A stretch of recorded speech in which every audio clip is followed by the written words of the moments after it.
এমন মজাদার পেয়ারা মাখা হলে জিভে তো জল আসবেই, কারণ পেয়ারা মাখা অত্যন্ত জনপ্রিয়, মুখরোচক এবং লোভনীয় একটা স্ট্রিট ফুড আমাদের দেশে। স্কুল কলেজের গেটের সামনে বা রাস্তার মোড়ে মামাদের হাতের তৈরি কাসুন্দি মাখানো পেয়ারা ভর্তা দেখেননি এমন কোনো বন্ধু খুঁজে পাওয়া যায়।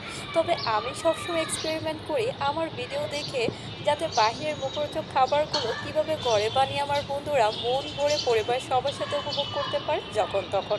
কারণ সবসময় তো আর বাইরে যাওয়া হয় না, তাই এখানে সিজনাল পেয়ারা হচ্ছে আমি ছোট ছোট টুকরো করে রেডি করে নিয়েছি ঘরে থাকা উপকরণ দিয়ে পেয়ারা মাখা তৈরি করার জন্য। আর এখানে হচ্ছে আমি একটা বক্সে ছোট ছোট পেয়ারা টুকরোগুলো নিয়ে নিয়েছি, আর এখন একে একে সব ধরনের মশলা মিক্স করে নিচ্ছি। তোমরা যে কোনো বয়াম অথবা বক্স দিয়েও হচ্ছে এই মজাদার পেয়ারা মাখাটা তৈরি করে ফেলতে পারবে। এখানে আমি বেশি করে মরিচের গুঁড়া দিয়ে দিলাম, সাথে সাধারণ লবণ আর একটু অল্প পরিমাণে হচ্ছে চিনি দিয়ে দিচ্ছি। তোমরা কম বেশি করে চিনিটা অ্যাড করতে পারবে।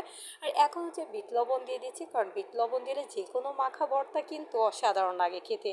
আর এখন দিয়ে দিচ্ছি মেন ইনগ্রিডিয়েন্ট, যেটা হচ্ছে কাসুন্দি। এটাই হচ্ছে যে কোনো মাখা ভর্তা খাওয়ার মজাই আলাদা। আর এখন হচ্ছে সব কিছু দিয়ে ভালো মতো হচ্ছে ঢাকনাটা লাগিয়ে দিচ্ছি, আর কিছুক্ষণের জন্য এখন ঝাঁকিয়ে নিচ্ছি। আর এখন হচ্ছে ফাইনালি ঢাকনাটা খুলে নিচ্ছি, আর দেখেই যেন জিভে জল চলে আসলো। এমন একটা মুখরোচক পেয়ারা মাখা যদি বাসায় তৈরি করা যায়, তাহলে কিন্তু টাকা খরচ করে আর বাইরে যাওয়া লাগবে না, ঘরেই কিন্তু উপভোগ করতে পারবে পরিবারের সবাই মিলে। আশা করি আমার বন্ধুদের কাছে ঘরে থাকা উপকরণ দিয়ে এমন মজাদার পেয়ারা মাখা ভালো লেগেছে। তোমরা কিন্তু অবশ্যই একবার হলো তৈরি করবে। আর দেখা হবে নেক্সট ভিডিওতে। লাইক কমেন্ট শেয়ার করতে ভুলবে না। আজকে এই পর্যন্ত। Thanks for watching my video. Allah Hafiz.